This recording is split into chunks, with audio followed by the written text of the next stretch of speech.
Hurley. I think the best thing to do, Leigh, would be to give a little intro, who you are, what you do, and we'll take it from there. Is that cool? Yeah, that's cool. So, okay, who are you and what do you do? My name's Leigh Hurley. I'm a chiropractor. I run a chiropractic clinic in Cross Hands in Carmarthenshire. Awesome. All right. So we've worked together for about a year, didn't we? So let's go back. We're going to go back from before we started together.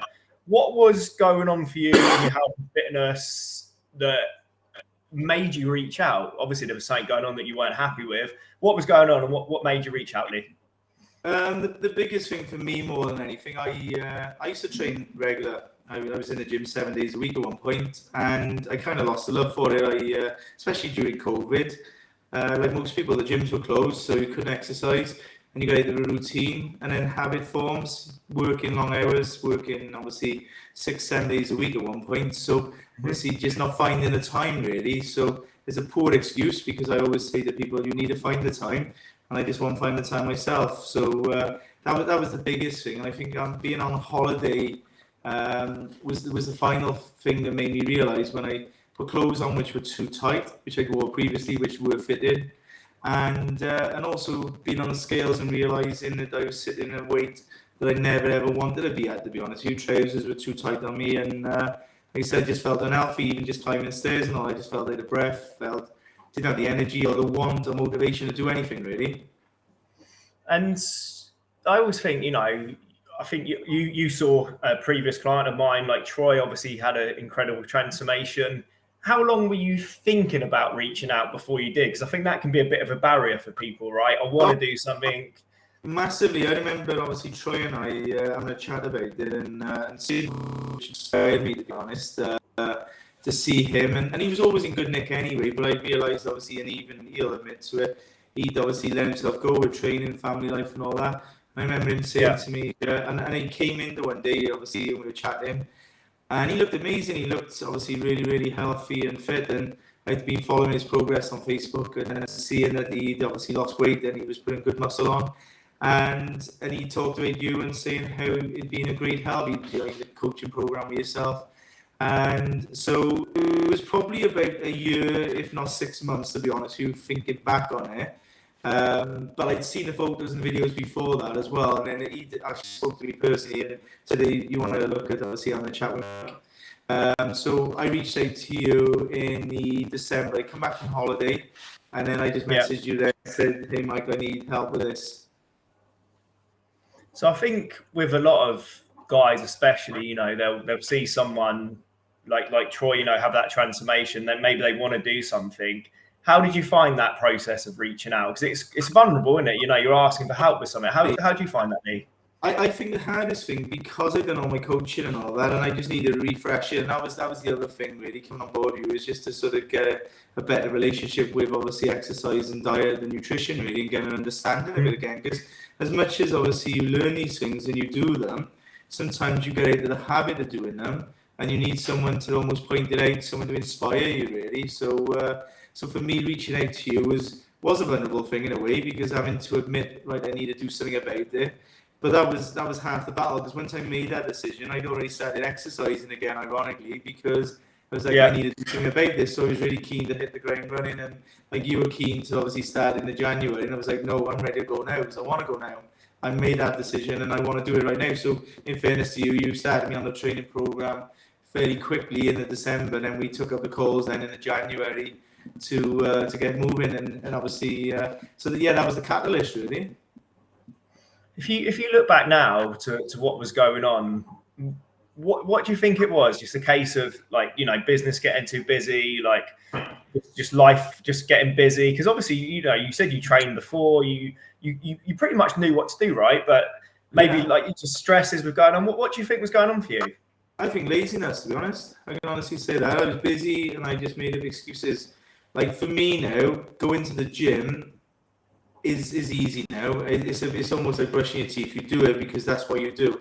And it wasn't at the time, obviously, because again, I had no accountability. I had no motivation, no drive really, no desire to do it. I know it sounds crazy. Most people get happy And to a certain extent, I was very, very happy where I was. Like I had nice holidays. I had a nice lifestyle at home, and even friends-wise, I had good circle of people around me. So I had nothing really to sort of motivate me to want to change, to be honest. Until, like I said, I went on holiday, seen photos, and I thought, actually, I do need to actually look at obviously my well-being, but also long-term. I give people advice and guidance every day, and I realised I was guilty of going down that route. Like I didn't feel out of shape when I was at that point. I didn't feel in bad condition until you go on holiday, and then obviously you take family photos as you do, and obviously you see yourself and you think, bloody hell, I put a bit of weight on it. I didn't realise how much at the time. It's almost like it creeps up on you, and then you get happy where you are until you then decide, no, I need to do something about this. And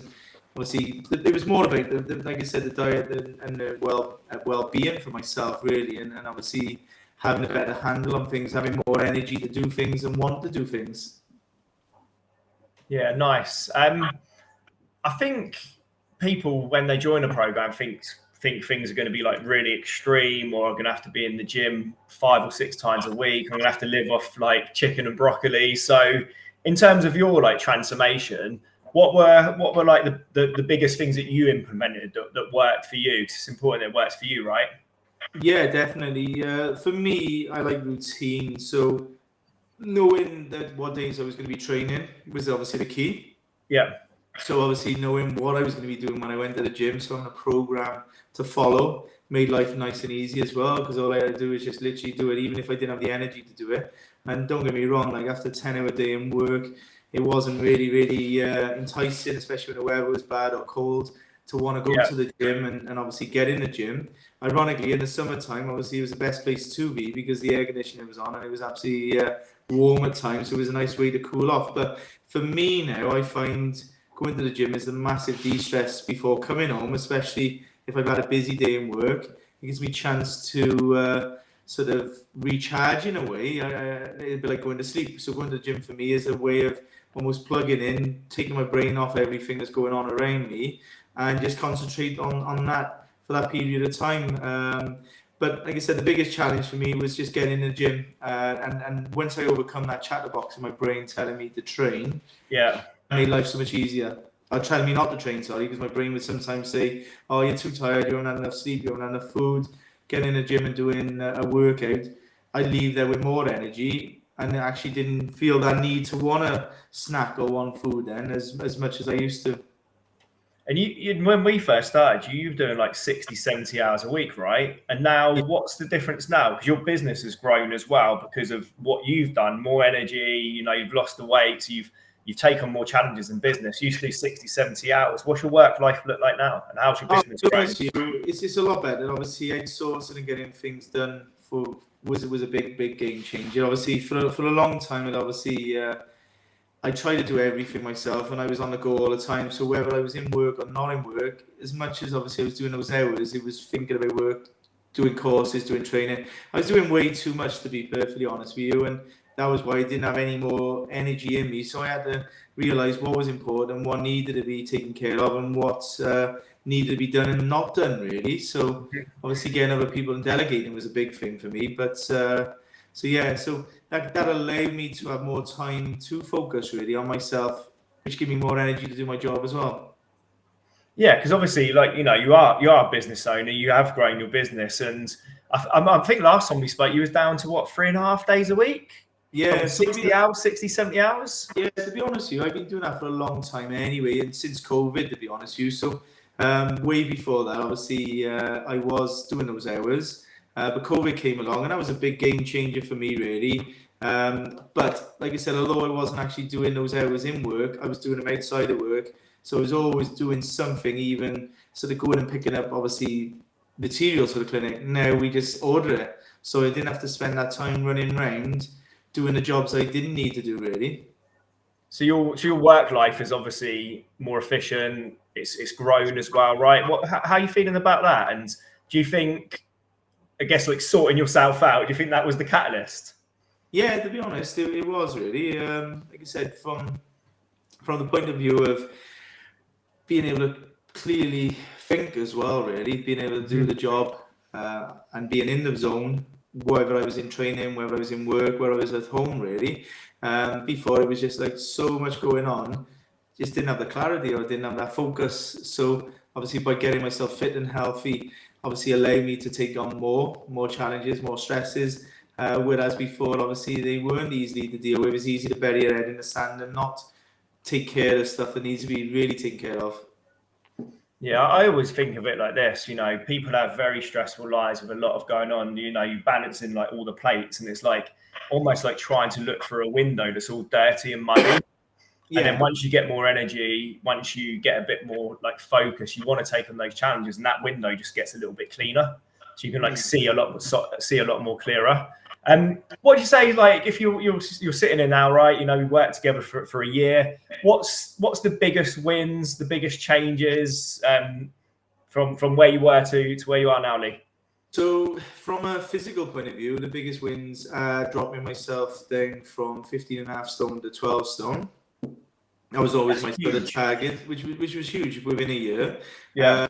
But also it was building muscle again, because I used to enjoy, obviously, like I said, training, and I enjoyed obviously having the strength, and my job's quite a physical job as well. So obviously being able to, and not having injuries, because I started realizing I'm starting to not have the strength as good as I used to.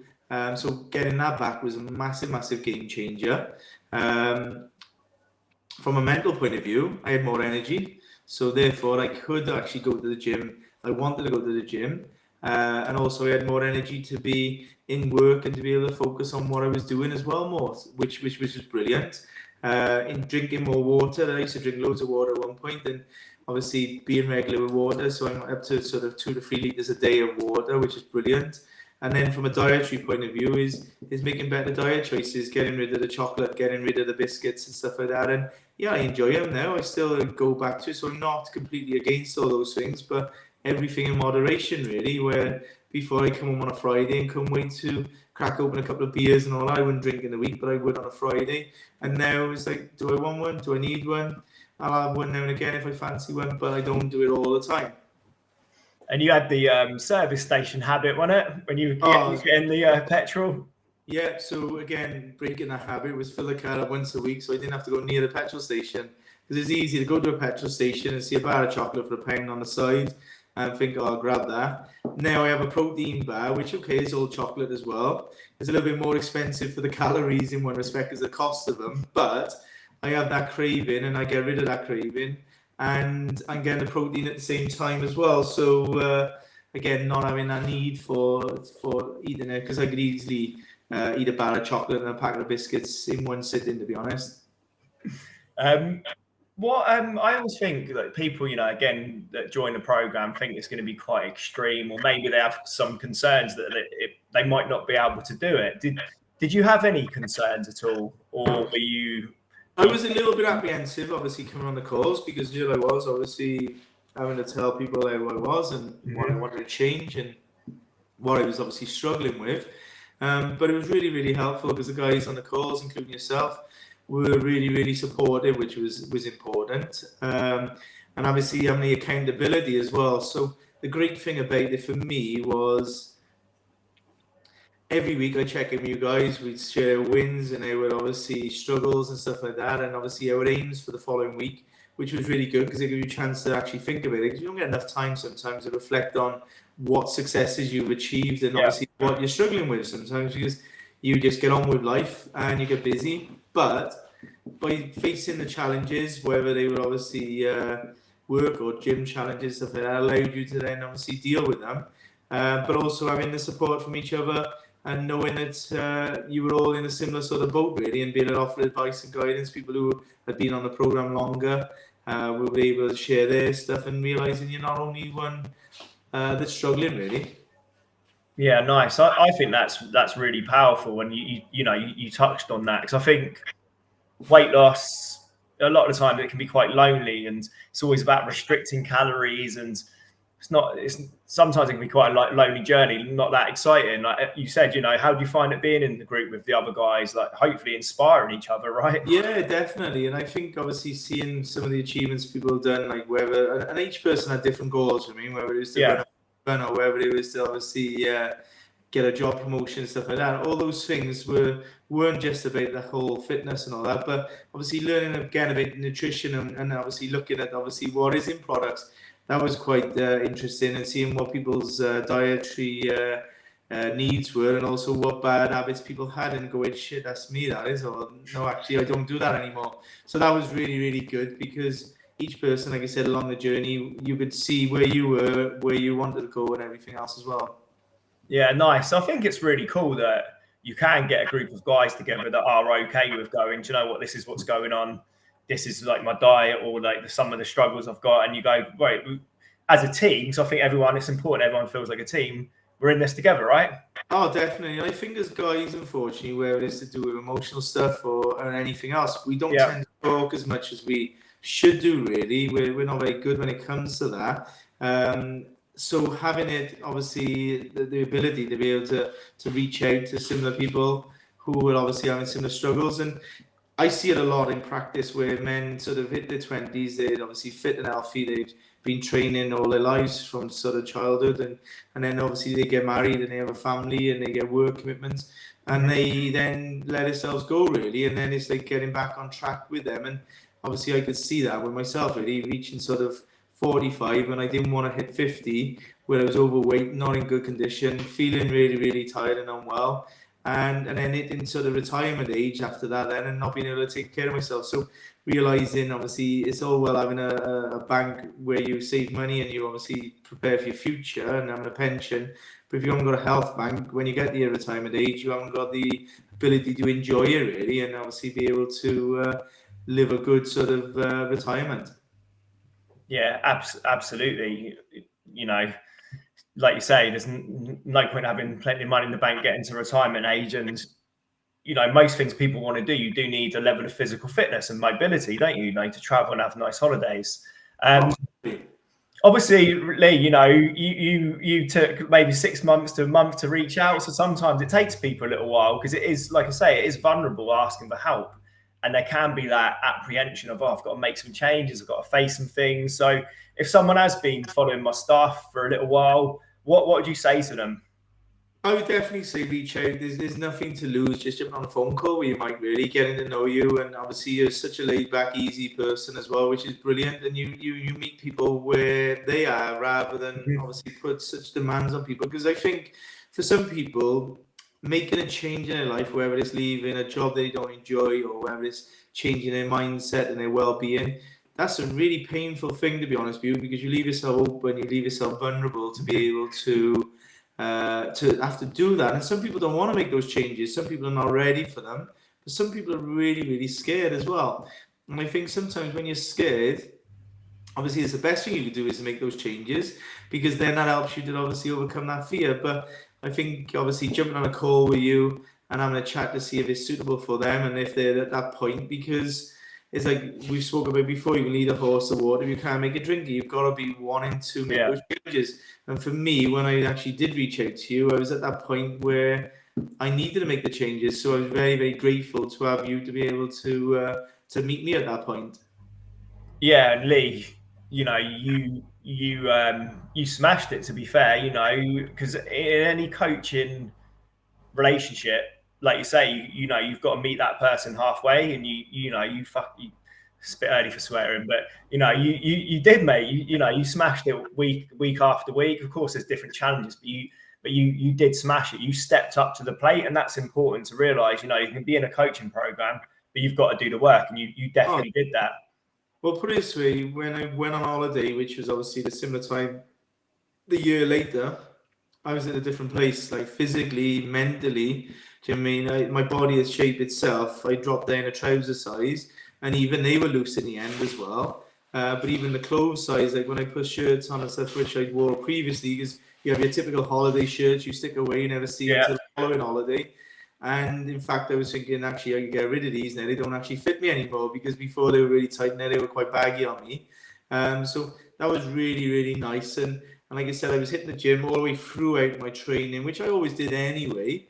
But I just felt so much better for being in the gym as well. I didn't feel like I was a failure, really. And even the food I was eating on holiday, I was able to make better choices. I'd be straight on the breakfast where I'd have your crepes and you'd have everything, like more breakfast than you can imagine, probably consuming the calories in breakfast as a whole day. And when you're not moving, when you're sitting on holiday as much, because you may be chilling by the pool and reading a book and all that, I was enjoying going into the gym just to break up the sort of day, really. And it was a fantastic experience to see it myself a year later. Yeah, nice.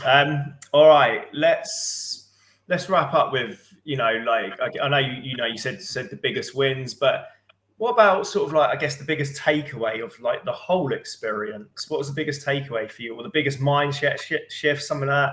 Well, to be honest with you, anything's possible, I think, if you really, really want it. And if you want it badly enough, you can make anything happen, to be perfectly honest with you. And it's whether it's changing sort of your mindset and obviously your teachings, because unfortunately, stuff we bring on board maybe stuff we've learned from the past. And obviously, the same with physical stuff, like you changing your body shape. When you get to a certain age, you think, oh, I'm at this stage now. Do I really need to be doing this? Do I really need to be training? And yeah, you do. I see guys in the gym in their 60s and 70s, and they're still looking really, really fit and vibrant and all that. And that's the position for me. So my biggest take home was, yeah, anything is possible. If you want it bad enough, you can work on it. And having that support around you to encourage you to do it, whether it's your family that's supporting you, your friends, jumping on coaching calls with yourself, and groups of guys and girls you can actually be inspired by. Last one, obviously, you're a leader in your business, right? You own a business. Do you feel like, because of what you've done, you are a better leader and boss in your business, husband, every role? Do you feel like you're better now?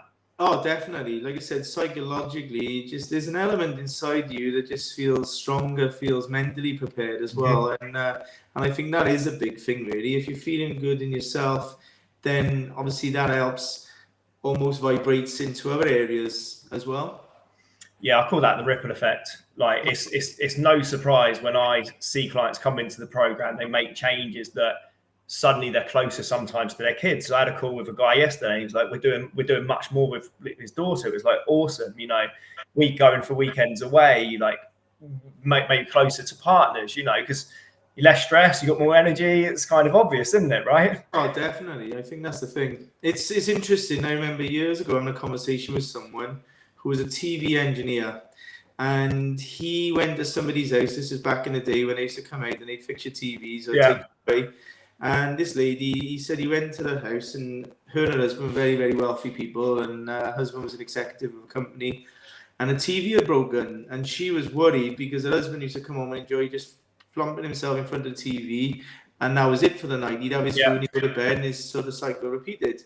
And the TV had broken, and she was worried when he came home that the TV wasn't there, because obviously it had to get taken away to get repaired. So the first night, he sat there and read his newspaper, and then he went to bed early, and he didn't really say much. The second night he came home, the TV wasn't home. So he ended up saying to his wife, come on, let's go out for dinner. And they went out for dinner. And the next night they went out to the theatre. And by the end of the week, they'd done more they'd done in years, which meant obviously they actually got closer together. And she even contacted the company and said, can you keep the TV for another week? Because obviously, saying to the husband, it's still broken. And this is the thing. And the amazing thing about that is they realized where they were stuck in a rut. And I think that's the thing with a lot of people. Sometimes we get stuck in a rut, we get stuck into habits, and obviously we do things and we don't break those habits. And it takes something sometimes to change you, whether it's a loss of a friend or someone's health deteriorate, and you go in, shit, I need to make those changes myself. I need to do something about it. And I think with you and jumping on the coaching calls with you was a big eye opener for me, and a lot of people I know have done coaching calls with you the same. Like, it's been massive changes, because how often you get to really sit and evaluate where you're going. And like I said, you get busy with life, you don't tend to look and reevaluate. You focus on other people and other people's needs other than your own, really. Yeah, 100%. And I think one important thing to take away from today's call as well is, like, don't let it get so bad. It's a lot better to sort of climb the mountain halfway down instead of all the way at the bottom. I think as men, sometimes we need to, like, we have to be on fire before we go, do you know what? I need to sort this out. Do you know what I mean? I think sometimes as well, and I've seen something the other day actually, and it was a quote, and it said, sometimes we look to see how far we've got to go instead of looking back and seeing how far we've come. And that is so true, really, because sometimes when you're on a journey, you think, oh God, how do I get to climb that mountain? And then as you start climbing that mountain and then you start looking back, you realise actually you've achieved more than you realise. And I think that's the same with mindset and training and everything else. Yeah, 100%. But I agree. I think when life's busy, you just don't have that time for evaluation. You don't have that time to like, what path am I moving forwards? Because life's just busy. Some people just getting from one day to the other. Leigh, it's been an absolute pleasure to have you on again. I think we'll wrap up there. I think we've got everything covered. Yeah. Anything that you would like to add that I've not asked you or covered? No, it's been great, mate. I think we've covered everything. Awesome. Yeah, Leigh, like I said, thank you very much for coming on. Leigh is a busy guy. His business is grown. He's lost a lot of weight. He's looking great. Massive changes. So Leigh, like, you stepped up to the mark. So again, like, hats off to you. Thanks for jumping on. And for guys, if you've tuned in, any questions or any shares and likes, it does go a long way. So cheers, Leigh, and enjoy the rest of your day, mate. Thanks a lot, mate.